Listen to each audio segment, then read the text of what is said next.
We did a thing which I'd never done before called, did you know that at the time, called a chemistry read? Yeah, yeah. Where Billy and Emma and I read. And as soon as Emma left the room, Rick said, well, that's the one.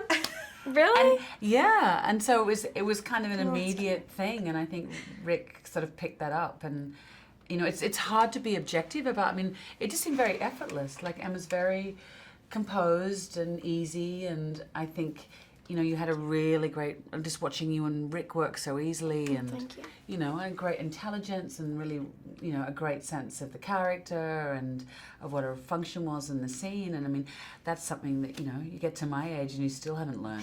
So it was like, it was, you know. Yeah, the chemistry read was fun because I felt like we were more, I felt like I had to be less of, you know, an actor, and it was nice because most of it was a conversation, and we just got to sit around and talk for a while. And Rick was quiet, which he, you know, was just observing things, and I don't know. It was a great experience to be able to just sit and talk, build a relationship before jumping into a scene where I had to, you know, pretend you were my mother, you know, with a stranger. And so it was good. It was very easy to slip in a character. It was never, you know, I think that there was always a good connection, just because I feel like Kate is very much Bernadette. I feel like I remember that you would walk into rehearsal, or we'd watch you, because the apartment had windows, and Rick would be like, well, there she is, it's Bernadette. And so it was kind of creepy. And there was, you know,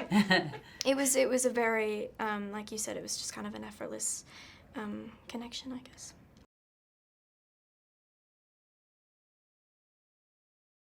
I think that B is really the only person who's on Bernadette's wavelength.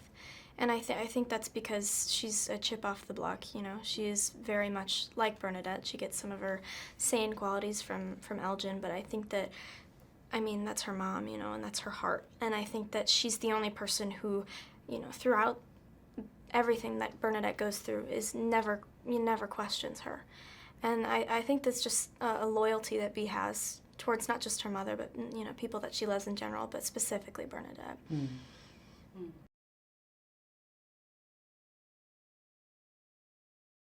Children, you know, I have 4 of them.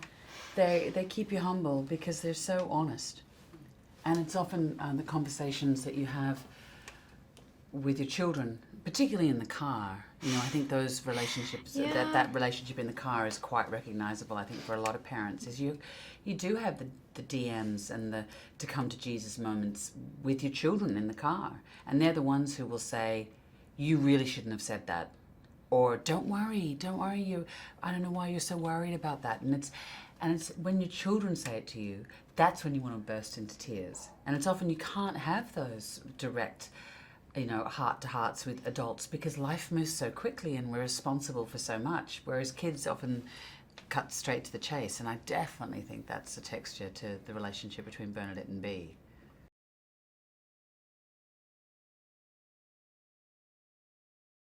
Well, I mean, as a young girl, I think it's different. I think I would have a different perspective than someone who's seen, obviously, I've only lived 15 years, and of those 15 years, I've experienced film for, you know, not many.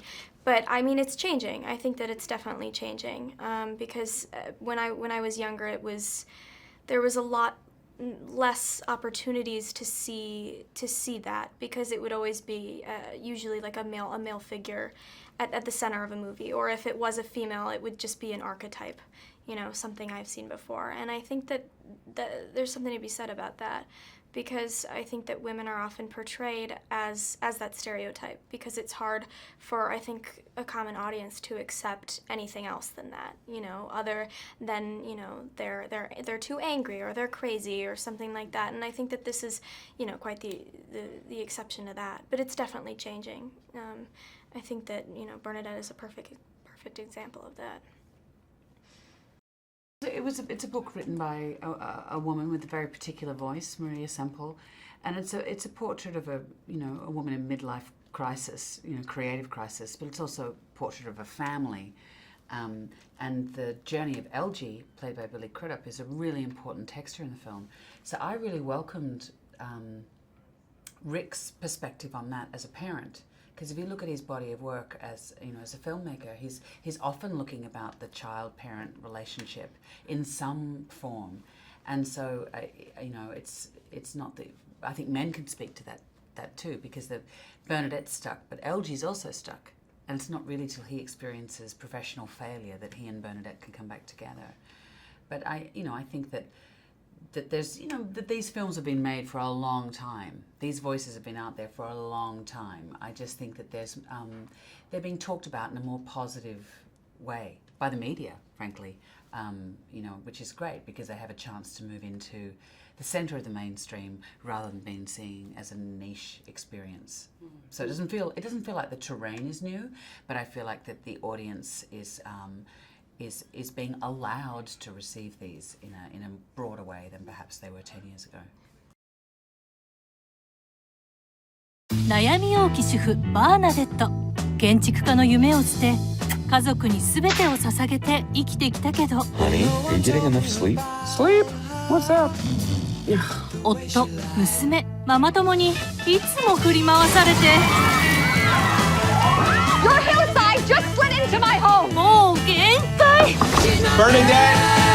She disappeared. Bernadette. まさかの逃亡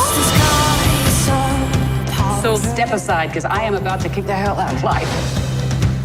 I'm gonna get my gear. To launch my second act. I have this one shot.